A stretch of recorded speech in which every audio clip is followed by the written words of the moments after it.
everyone, and welcome back to another episode of the Freethinker Cast. I am your host Hannah, and today we are covering the Women's Euros 2025 final. The England's women brought home the UEFA title on the 27th last month, defeating Spain in Basel. Did you know about this? I know I certainly did not. And it's not because I'm anti-women. It's not because, I'm not feminist or whatever. But because I just wasn't interested. And that's okay. In fact, I would argue that constitutes equality because I also don't care about the men's football either. In fact, I find it a little bit weird. If you're a woman and you watch football, I find that a little bit weird. And that's okay. That's not an attack. You do you, okay? I don't know many girls who are really into current affairs and politics, but you're not going to see me begging anyone, please tune into my podcast because I'm a female and we don't have many female Christian political podcasters. Please. You clicked on this video because you wanted to click on this video. No one's forcing you. There's no feminist peer pressure campaign that's telling you that you don't support women because you didn't click on this podcast. You're here because you wanted to be here, okay? You wanted to be here. So, don't care about men's football, don't care about women's football. This is my completely unbiased take on why England didn't bring it home. I don't believe they did. I'm sorry, women. I'm not sorry, actually. You just didn't. Not in the same way, or I don't know, we'll see. So before we jump into everything, remember to like, comment, and subscribe. So every Euros and every World Cup, every time it comes around and people are talking about it and the anticipation is in the air, you just hear men blab non-stop about whether or not England's going to bring it home. Are they going to bring it home? Are they going to bring it home? Every commentator, every online Reddit chat or whatever, everyone is talking about, is England going to bring it home? And that is because football actually started in England, right? The Football Association was founded in London in October in the 1860s. And so I guess you can correct me if I'm wrong, any men watching this, but the reason why they say I'm coming home is because they would like to see football won in its founding country. Now, the England football team has not won since 1966. They won the World Cup and it was huge. Like the euphoria was insane. I wasn't there, but they still talk about it to this day. So it must have meant a lot to them. And so when the women won, you can imagine all these decades later, singing that song, It's Coming Home, every single few years. It felt a bit anticlimactic, Like you won, but it wasn't the same. It didn't have the same anticipation.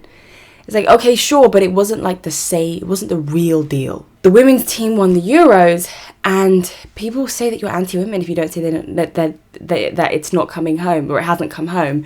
But really and truly, anybody can see as clear as day, even myself who doesn't give a rat's ass about football, it's not the same level of popularity. It's not the same in terms of viewership. It hasn't got the same level of anticipation since last winning the World Cup in 1966.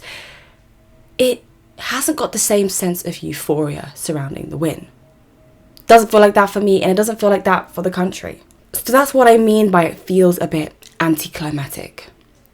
You won, yeah, sure you won, but you didn't bring it home. Maybe you did bring it home, but like a smaller home. Maybe the back garden shed. And look, I'm not trying to discredit this outstanding accomplishment. Honestly, it's terrific. And also, a win is a win. A win is a win. A win is a win. These women should be thoroughly proud of themselves. They should be overjoyed. They should be celebrating. They should be everything. And I'm not trying to discredit their win. I'm not trying to undermine their profession. It's a tough game. It's just a tough game that nobody cares about. I personally do not find it to be necessary that there is a concerted campaign from the media, from feminist advocates, from literally everyone, family and friends, to peer pressure people or to manufacture people's interests. Women, you want to talk about it for the men, but also for the women. I felt like I was being pushed to support the girls as well. I'm like, but I don't care about football. And get this, most women don't. Most women do not care about football. And if you do, you're a bit unusual, as I've already said. You're a bit unusual, and that's okay. Not many girls are into Christian theology and politics.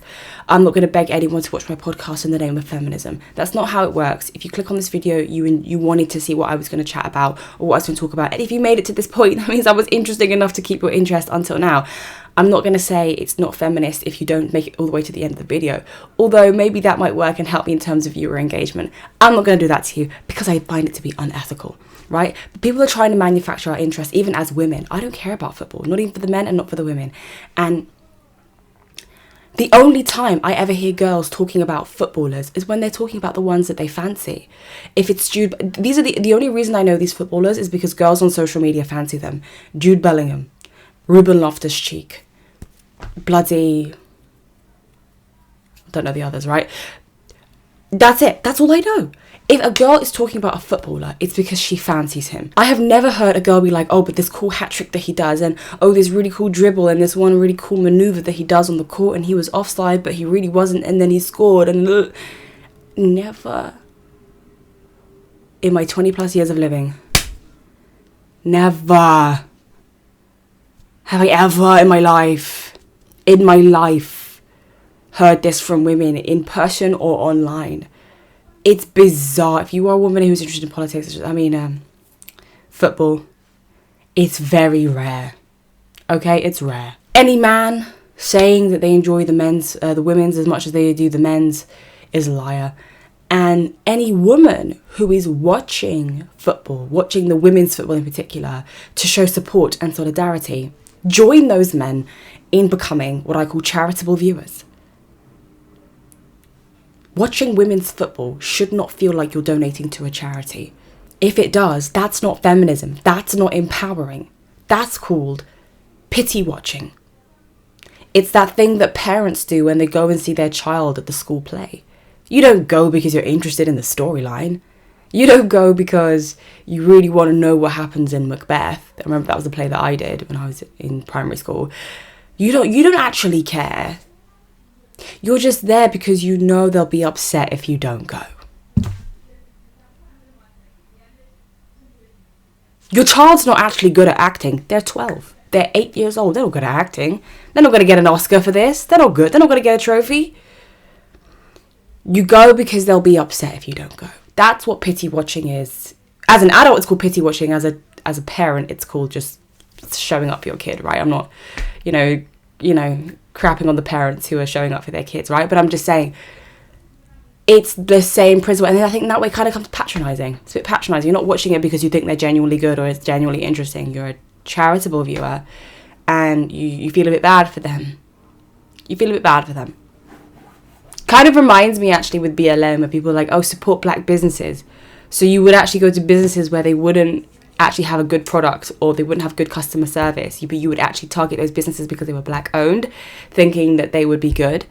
And then you realize, anybody that's trying to lure you in through guilt tripping you is probably not going to be a good business owner in terms of like customer service, efficient sales and delivery and whatever, returns and things, because I just think, I think you're a bit unethical, in my opinion. And I believe that the women's team deserve more than that.